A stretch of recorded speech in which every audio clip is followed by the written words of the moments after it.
Hey guys, so where we left off, we're in a ship that's going to be taking us to Mount Kazai. We have to take one of their ships because our ship can't fly above the clouds yet. Spoiler: can't fly above the clouds yet. Thus, we can't get into the island like this. The weird thing is, once we are able to fly above the clouds, because I already told you that, you still can't get here again, which is what I find annoying. I'm like, well, if we could get here because we couldn't, whatever, it just seems really annoying. So anyway, so we see a statue already.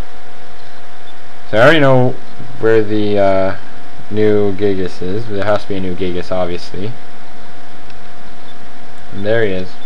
It's called Blue Hem, and as we see, everyone so far has been named based off their color, the first three letters of the color they're based off of, and stuff like that. You notice we also got a little, like, I believe it was like an underwater suit, something like that. And that's what the main, you know, what's it called? The main feature of this place, where most of the puzzles are based off of, and things like that.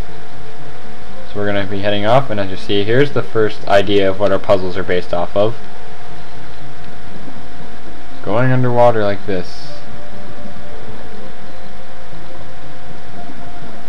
It's kind of weird. We'll notice as we go through this place, you will notice that it has things that show you that there's the ability that if you want to get back out and you want to, like, leave the place, it allows you, kind of like you were allowed to come back or something.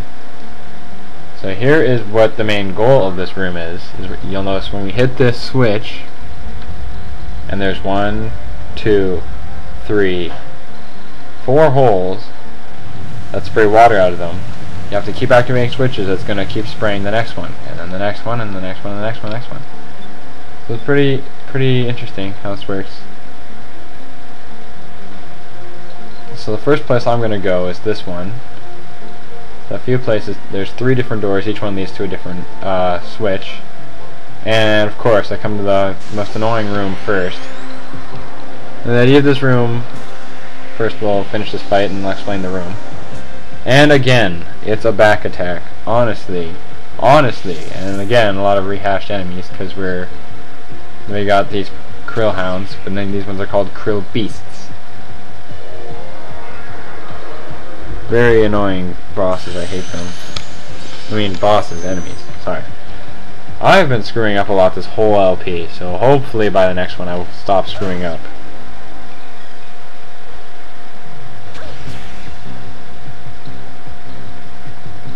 Anyway, so we're just going to use Rain of Swords, because it's probably the easiest thing to do. And everyone else is attack, because that's a looper, and no one cares for loopers. He's going to attack. And this guy's going to attack. And that guy's going to attack. And this guy's going to attack. And they all attack Fina, because they're just assholes that way. Hit him with the star. And then Rain of Swords. And now they're all screwed. Yeah, we're going to be able to finish the first part at least before the end of this video. That's going to be pretty good. Anyway, so each hole in this room will drop you down, and you have to drop down to the right one. I think this is the right one, but I'm not 100% sure. If you get it wrong, oh, I got it. If you get it wrong, you don't land. I did get it. Oh man, if you get it wrong, you don't land on this. If you have to land exactly on this one, and only one hole lands you in this. If you don't, you see you land on the bottom there. And when you land on the bottom, you have to go back up and try again. And it's a pretty long run, and you know how the random battles are. At least when you're underwater, there are no random battles. And at the same time as you're underwater, there's no, you walk pretty slow, but at least it's no random battle, so it's a fair trade.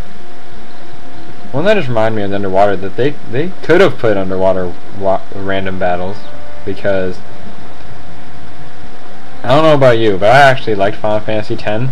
A lot of people I know hate it. They're like, Final Fantasy X, oh man, it's the worst one. And I don't know why people think it's the worst one. Like, I don't know. It was the first next gen one at the time, at least. I really liked it, so whatever. At the time, it was the first one on the PS2, so I'm like, why don't we all like it? Like, we should. It's a great game. The blitzball thing was really cool. Actually, I actually got good at it. It takes a little bit while to get used to. Once you get used to it, it's really fun to play. And how you can like scout people from anywhere, that's really cool. Anyway, so as we're going here, you'll notice, and then also from that game, what I was going to say was they could have put underwater random battles, because there were parts in that game where you fought someone underwater, which still to this day I don't understand why they couldn't breathe, but they're underwater. And I still understand how blitzball actually works, because like, how could you be playing an underwater game of like rugby without, you know, air? So actually we might be able to get through the second room here too. Depends how this fight takes.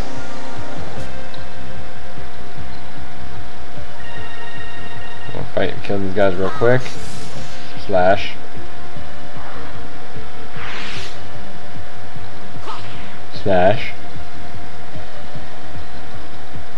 It's kind of funny, they rehashed the enemy from the red temple in the blue temple, kind of like opposites.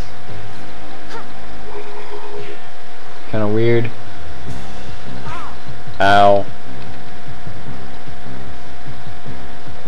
Oh my god, they move so slow. Well, I think after this battle we won't be able to finish the second room of this place, but we will definitely be pretty far through it. Ooh, Pyrum. Meteor shower, blah blah blah. Fina is almost dead, but not dead yet. That's good. So we're gonna want to kill these people fast. Use Rain of Swords. Everyone else, she's out of magic.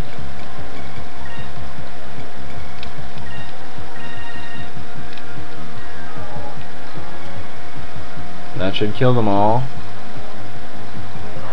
There we go. Lag sauce. Anyway. We still might be able to get through this room before the end of this video. We got a few minutes. We got about 2 minutes to do it. We can do it. Come on, guys. You gotta believe me, man. We can do this. We can do this. Anyway, so we're gonna heal up. God, she was really close to dying. Anyway, so you're gonna run past this room, and you're gonna quickly jump into this room. I think this one's probably the shortest room. I'm not 100% sure, but I'm pretty sure this one's the... Yeah, okay, this one is not hard at all. And how do we get down? Over here. Nope, over here, of course. I want to get through this room, so I'm not watching that battle. We've pretty much seen the majority of the enemies. Except there's another room in this place that's different enemies, but I'll tell you about that when we get there. So you're going to want to come up here. Hit this switch. This place is kind of annoying, but you can get through this room. We can probably get through this room pretty fast, actually. We can get there before we end this video.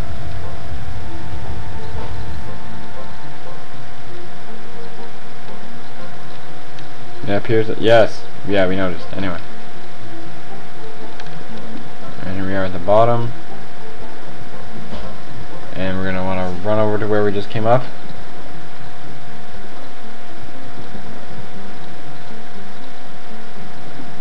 And get back out. And then this part's not that hard. You're just gonna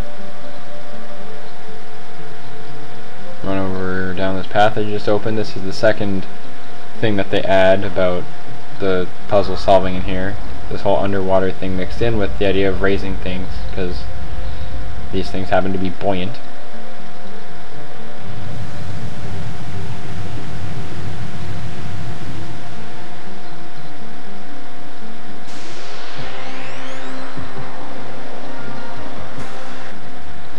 Anyway, so yeah, we're just gonna leave this room.